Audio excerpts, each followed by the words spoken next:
Guys, wala kaming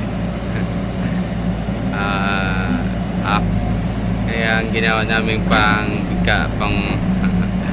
buka ng kahoy yung bako. Yan. Makita nyo. Panggatong. Ayan. Ngayon lang ako nakakita na yung pang-bisak ng kahoy ay bako po yung ginamit. So, ayan gagatong po na sa lulutuin namin. So, for the first time, rampak ko yung nagputol ng panggatong na kahoy. Makikita nyo, ayan guys.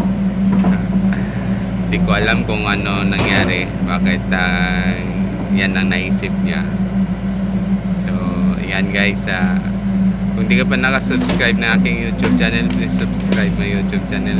Hit yung notification bell para updated kayo lagi sa aking upload na video. Maraming salamat. God bless us all. Bye.